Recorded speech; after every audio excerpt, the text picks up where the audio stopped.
This is Sports Bettor Court with Dan Lust on Bettor Sports Network.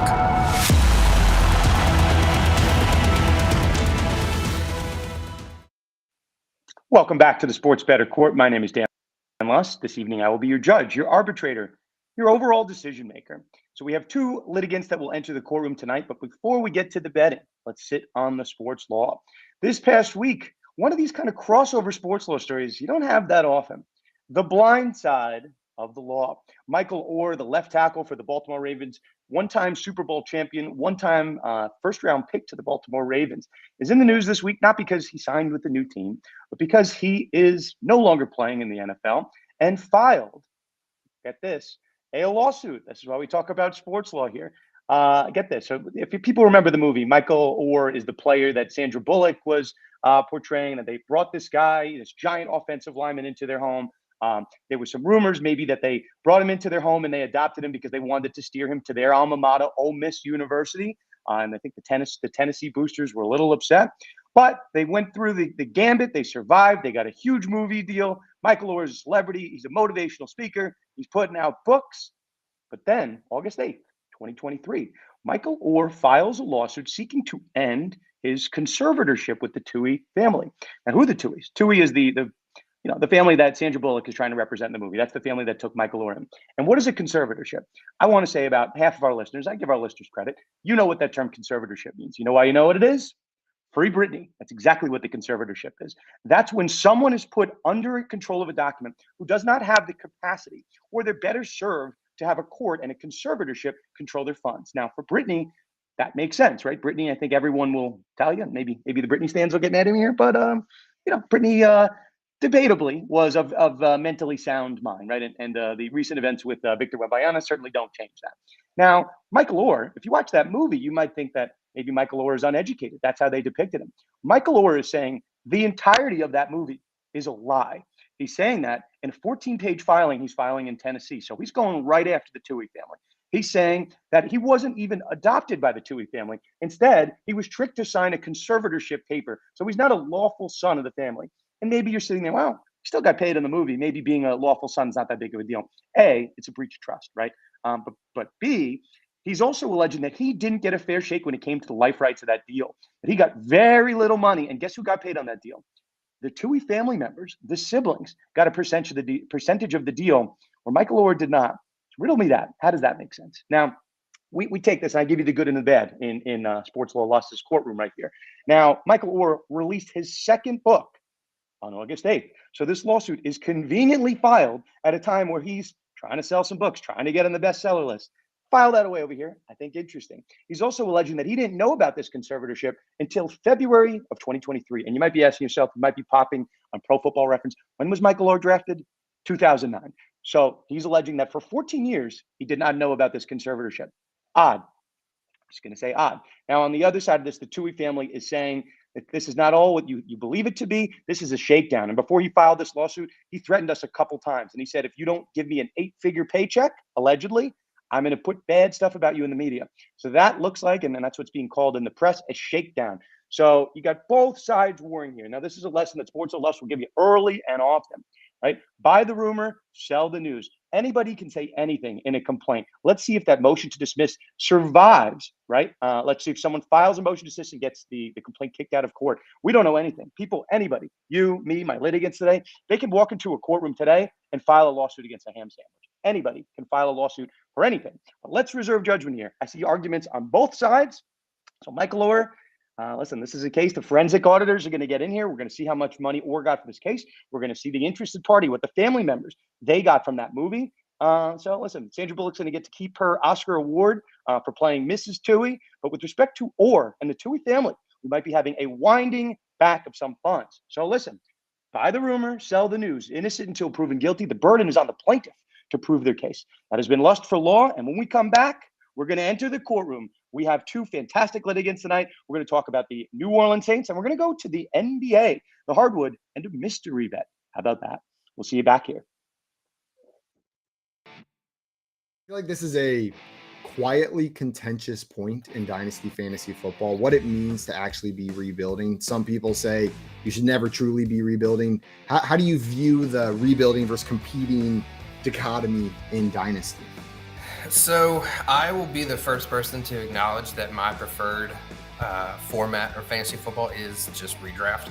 The years that I have played Dynasty, it has been I've drafted a win now team because I've seen people that have just gotten into the cycle of rebuilding and thus they just don't make any progress. So if you're rebuilding for the 5th year in a row, I just, I don't know exactly how you get out of it, but yeah, it's definitely something that can happen. And a lot of people, especially when we come out of the NFL draft, everyone's just instantly shipping off, draft picks and everything. So, I mean, it's definitely something that can happen. Joey, do you feel similarly to it? Do you feel like you see people getting stuck in the rebuilding loop? I mean, I would say people that try to rebuild in the beginning of seasons, of their fantasy seasons, I see them get stuck in that rut. I would really try to only ever rebuild if I knew I was going to miss the playoffs. Like, I'm always trying to play to win, even if it's maybe I don't know. I think my big thing is the word rebuild is a much shorter time frame than I think most people say it should be. Like, they look at rebuild as like 3 years out competing. Rebuild, you're looking to compete next season. You know what I mean? Like, if you're doing it now, you're looking to revamp, and maybe there's a one season where you ship it off, but that very next season you should be competing. If you're doing it like that, I'm cool with it, but you got to have a plan, not just keep getting the young players, keep getting the draft picks. Otherwise, you end up like Tim. Maybe not like Tim who gets a bye, but you make the playoffs, you're in that like 4 to 6 range every year, just hovering in the middle. Nothing ever gets better, nothing ever gets worse. I think I play like you in Dynasty, Simon. I play in 3-year windows. 100%. That's my go-to. And with the rate at which Dynasty leagues turn over, you should really only ever play in a 3-year window.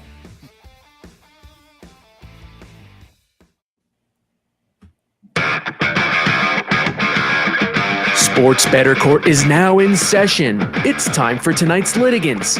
First, Dexter Henry, sports anchor for the New York Post and SNY, update anchor for CBS Sports Radio and WFAN New York. He also hosts the NBA Exchange. You can catch Dexter every weekend on the New York Post Sports and SNY YouTube channels and give him a follow at Dexter Henry TV across all social media platforms. Next, Joe Bartel, contributor at RotoWire. Check out Joe every Tuesday on the RotoWire Fantasy Football Podcast and every Friday from 8 to 10 p.m. for RotoWire Fantasy Sports Today on SiriusXM Fantasy Sports Radio. Give him a follow on X at JB Fantasy Sports. All rise for the Honorable Judge Dan Lust. A message to the voice of God on this platform we call X Twitter. If I hear that again, you're going to be thrown in jail. Okay. Gentlemen, some ground rules here. Keep everything above the belt. No low blows. And let's get it on. Best 2 out of 3. We're going to see who takes it at the end of the day. Again, we're going to start with the New Orleans Saints. We're going to go to the Knicks. And then, if we need it, round 3, a mystery bet. Okay, gentlemen, let us start with the New Orleans Saints, the NFC South. Now, I'm seeing a win-loss total on the board that seems pretty juicy, seems interesting. 9.5 is the total. New quarterback. Again, we're 1 year removed from the Sean Payton era. 1 more year removed. Joe, I'm going to start with you. What do you like here, the over or the under at 9.5? I love the over at 9.5, and I want to give the listeners a chance to get plus money. I think that right now, at least on DraftKings or other platforms, is plus 100. But the big deal for me is the Saints finished 7-10 last year. If you recall, Jameis Winston and the assortment of other quarterbacks.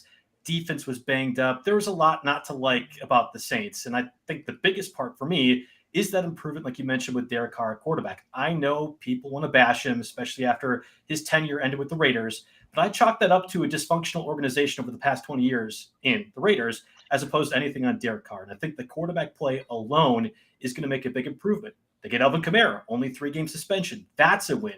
And the opposition that they face upcoming this season, really, really enticing. I don't want to spoil everything, but I think the Saints have a really good chance to hit that over at 9.5. Joe, I have some thoughts here. Dexter, let's go to you. Don't tell me you like the over here. No, I do not like the over here. And you know why? I don't like this division at all. This division is pretty terrible. I think it's going to be a lot of teams beating up on each other. I think because this is the post-Sean Payton era, there's going to be some adjustment for the Saints here. I think it's going to take some time. I think you'll see Derek Carr do some good things for them, but good enough to win 10 games? I'm not buying that in this division where I could see them dropping games to the Buccaneers, to the Falcons, to the Panthers. Is anybody really that good that we can trust them to go 4-2 in this division? I'm not really sure. I'm not buying the Saints. Now, I think it could be a good bet for them to win the division. I think they can do that at 8-9, like we saw the Bucs do last year. I think that very well could happen. But for them to get 10 wins, I think that's just too much for them right now. And I don't think enough the talent is there. And Alvin Kamara, losing him for 3 games, I think that hurts a bit.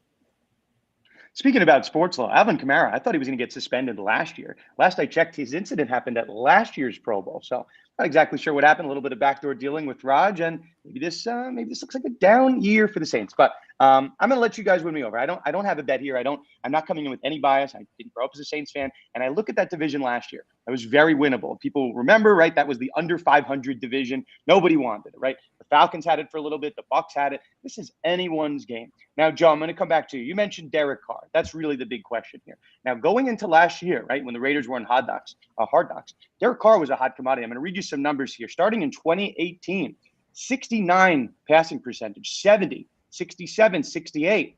And then, I guess the gods of age came down here. He turned 31. Yes, a different coach at the helm, but he goes to 60% and throws for 1,300 less yards. So what we've seen with Derek Carr, he looks very good in one system, but when that system changes, not so sure. Joe, you're buying Derek Carr this year? Yeah, and honestly, the worst stat, I think, was the interception ratio as well, too, which was one of the reasons why the Raiders benched him early. So maybe I'm adding more reason to doubt my pick, but I believe this is going to be a better situation other than Devontae Adams. The Raiders really had nothing offensively. I'm a Packers fan. I'll always say Joe Barry is one of the worst coordinators in all of football. Well, I think Josh McDaniels might be pushing him on that list too. I don't think he's a great offensive coordinator. We saw his time with Tim Tebow and the Broncos. Didn't really do a whole lot to make the Patriots offense better. I think we've now seen clearly Tom Brady was the elevator in that kind of scenario too. I'm not convinced Josh McDaniels is going to be a guy that makes anybody better offensively. This system with the Saints is going to work just fine because they have a guy named Chris Olave, pretty darn good rookie. Rashid Shaheed also came on towards the end of last season, and Joe, I'm going to stop you here. Okay. Dexter, question. Was Chris Olave on the team last year? He was not on the team last year. He was not there, on right? the Saints. Did you say? I'm sorry? Well, he's on the Saints with the Derek Carr, but I understand what you're saying. Yeah, right. Yes. And listen, there's going to be the need for, I think, Derek Carr to have something to prove. And I can understand why you like that, Joe. He has something to prove this year. He wants to show Raiders fans who give up on him that he's a little bit better than them. But do you think there's enough around him on this team? I'm not buying that. Along with the new coach, I think there's going to be some growing pains there. That's all I'm saying. It's not. Well, I don't think they're going to be good. That's my whole point. Is that Olave, Rashid Shaheed, and that offense? It's only 3 game suspension. We were expecting 2 months for Alvin Kamara to be gone, and we have one of the best offenses. The judge wants to interject here. Okay, Judge. Okay? Just for fact checking, I think that got a little bit confusing. Chris Olave was on the Saints last year. Yes, it'll be his first year with Derek Carr, but first year on the Saints. Dexter, this one's for you. Mm-hmm. How many wins did the Saints have last year with Andy Dalton at the helm and a little bit of Jameis Winston? How many wins? What do you think? Let me guess. 2? Was it 2 that they had last year? A little more than 2. We'll give them 7 wins. And the year before that. You meant total. I did between the 2 starts. Yes, they had 7 wins last year. Yes. Total. Sorry. Yes. And the year before that, the 2 years outside of the Drew Brees era, talking about system quarterbacks, 9-8. So 9-8 in 2021, 7-10 in 2022. The Saints have yet to eclipse the 10-win mark post Drew Brees. I got to render a decision here. Dexter, I'm going with you here. I'm just looking at the board here. The Saints have never done it before, and Derek Carr doesn't seem like an Aaron Rodgers where the jet stock is going up. Derek Carr is, neutral, and if they're neutral, 7 wins, 8 wins, we got some breathing room here. Dexter, you take round 1 as we head into round 2. Now, start a 7-day free trial of Fantasy Alarm's All-Pro subscription and get Fantasy Football's draft guide and cheat sheet for free. Go to fantasyalarm.com/draft. Now, Dexter, before we get started, I'm looking in your background. Over your shoulder, what do we see? I see an orange and blue sign. Is that a Knicks sign I'm seeing? That's a show for my show for the NBA Exchange that I do. That's that show for there. But there's a little Knicks bear right here. There's some Knicks memorabilia around. I had a feeling you were a Knicks fan when I saw your credentials. You're all over the New York beat. Yeah. Let's start here. I need an over-under win total for the basketball season. I'll let you guys pick your poison. Dexter, who do you like? Over-under win total. The entire board is up to you. All right, I like the New York Knicks. Line is at 46. Shocker. What a shocker here.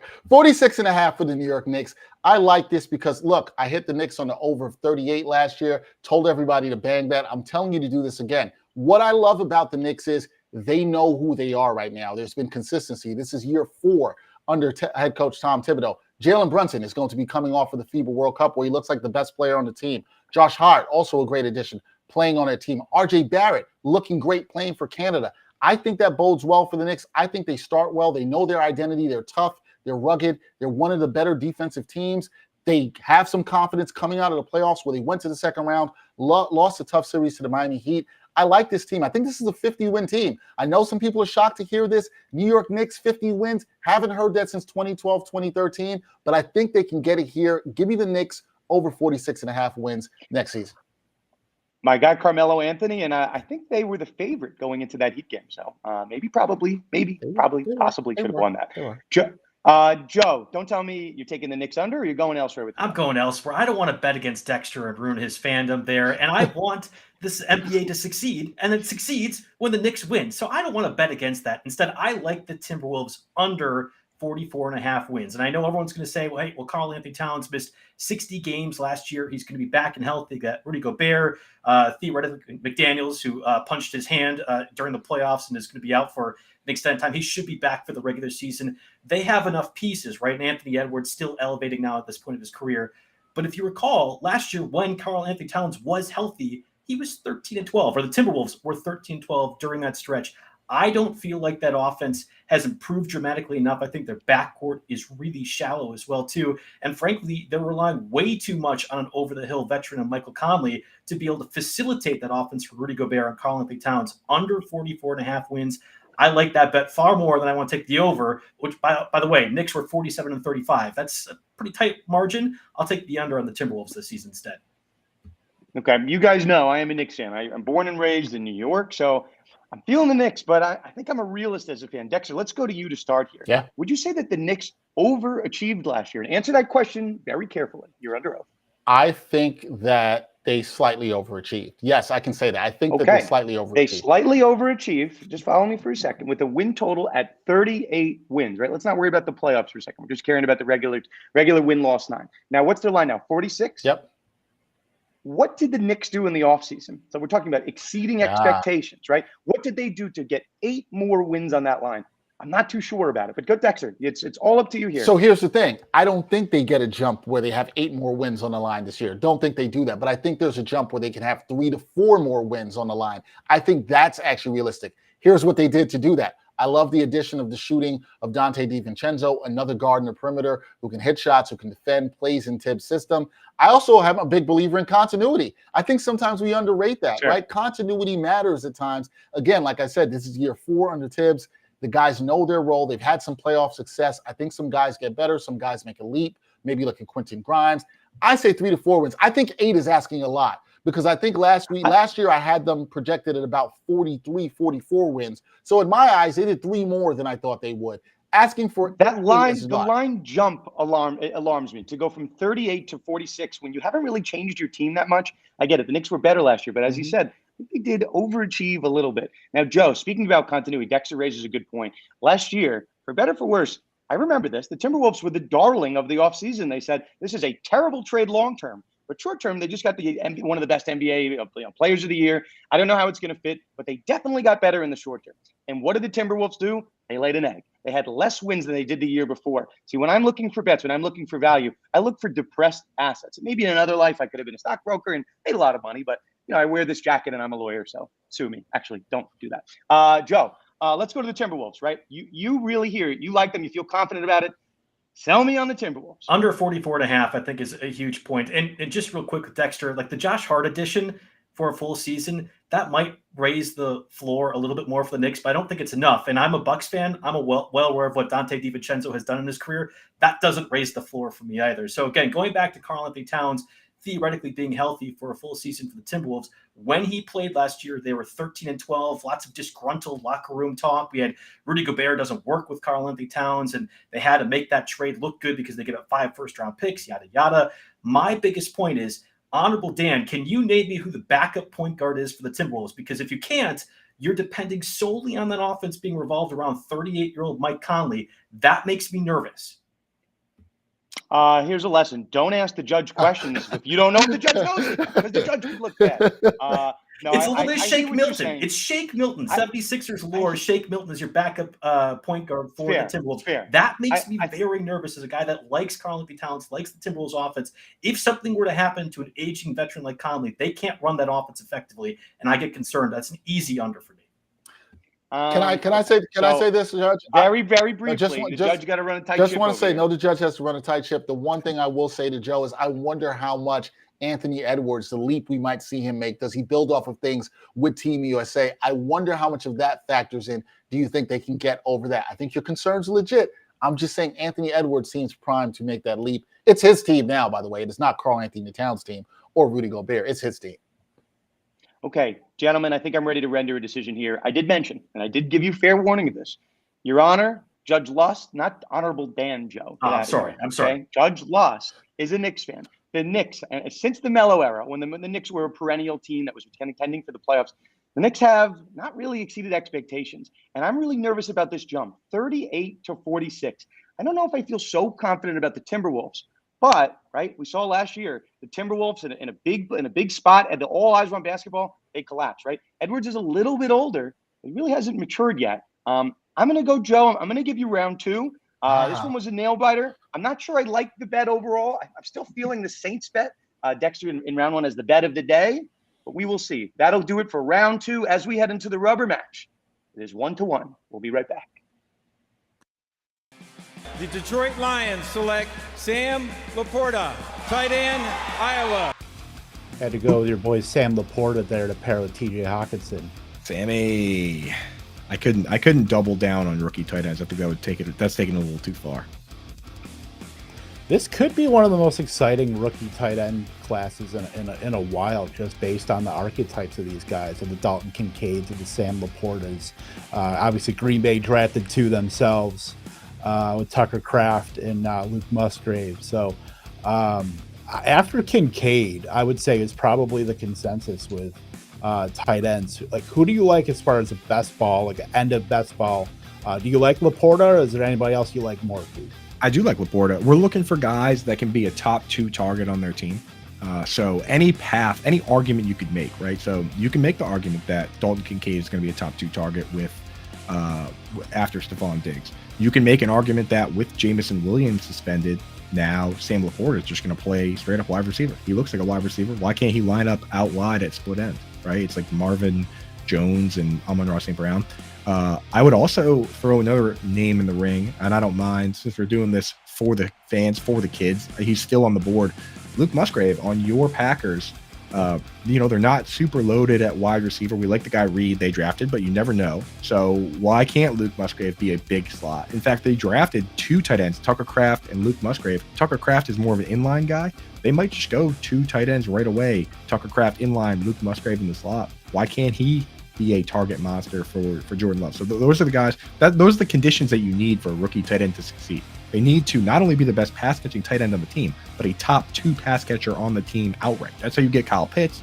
Evan Ingram as a rookie was top 5 because Odell Beckham Jr. hurt his knee 4 weeks into the year. So that's the formula. We're looking for guys that can actually be a top target right away. Otherwise, we're playing the sit and wait long-term game, which is what you're doing with guys like Michael Oher.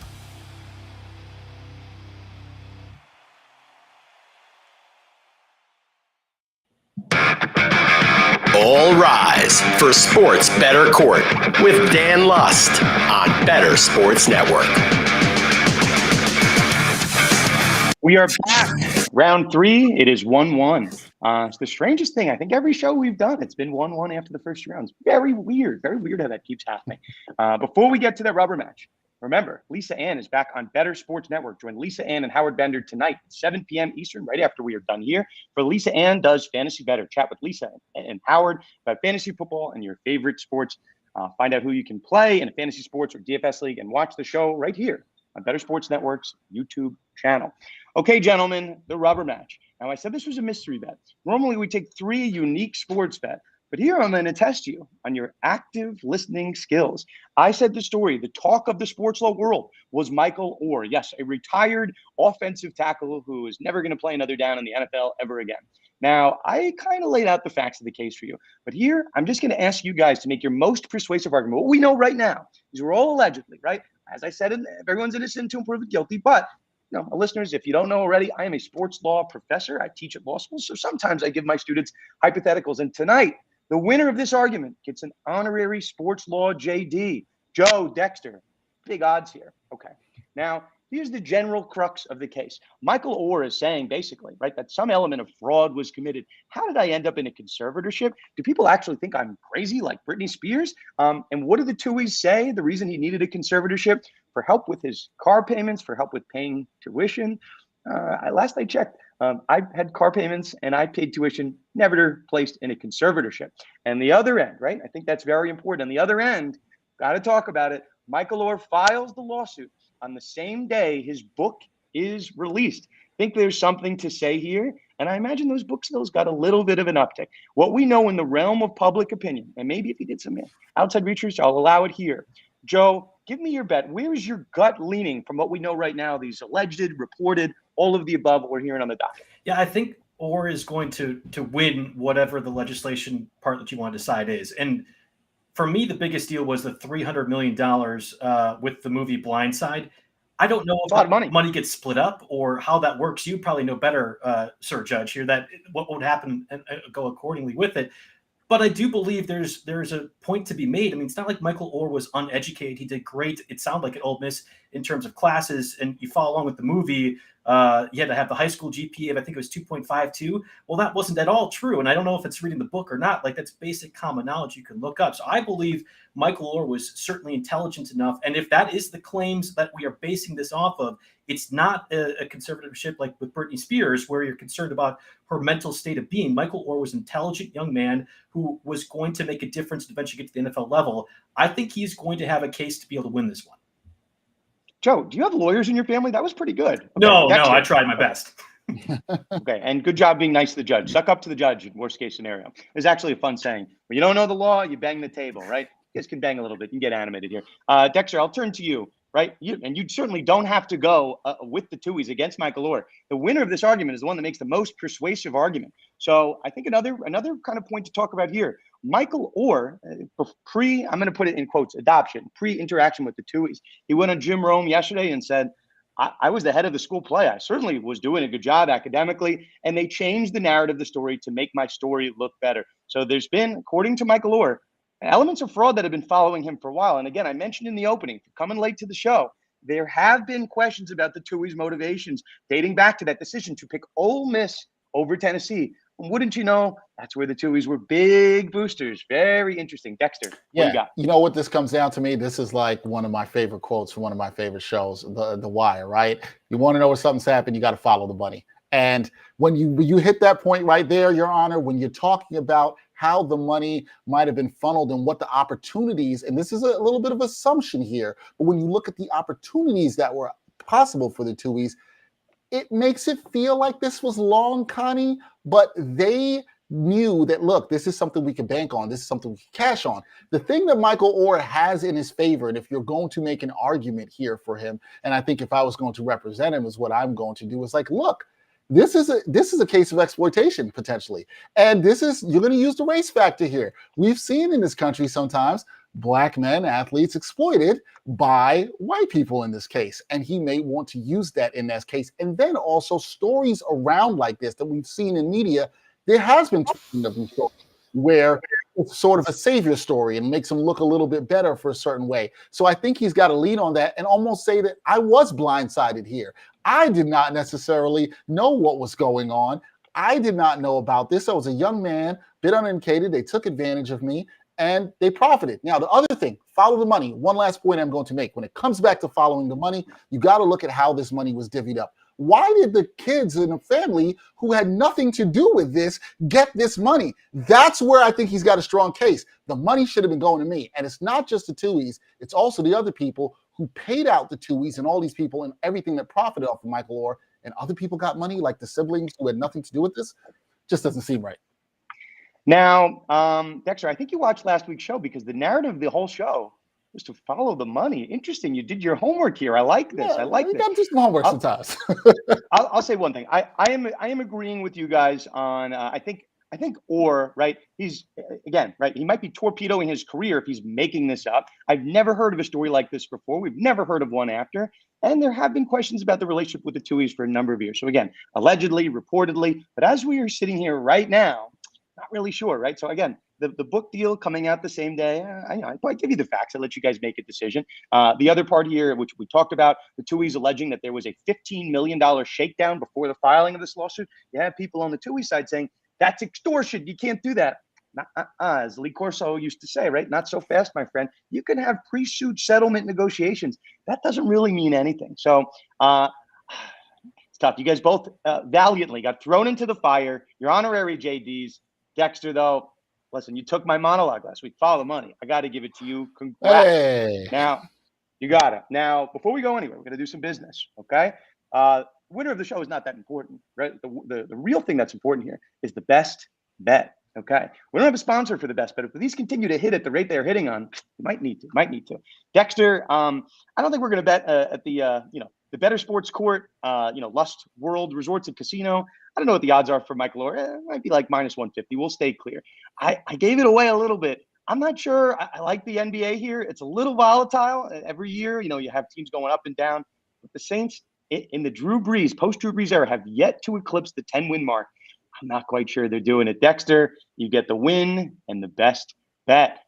Joe, Dexter, thank you for joining the show. You guys were both excellent. You guys both get honorary Sports Law JDs. Congrats. And that'll do it for Sports Bettor Court.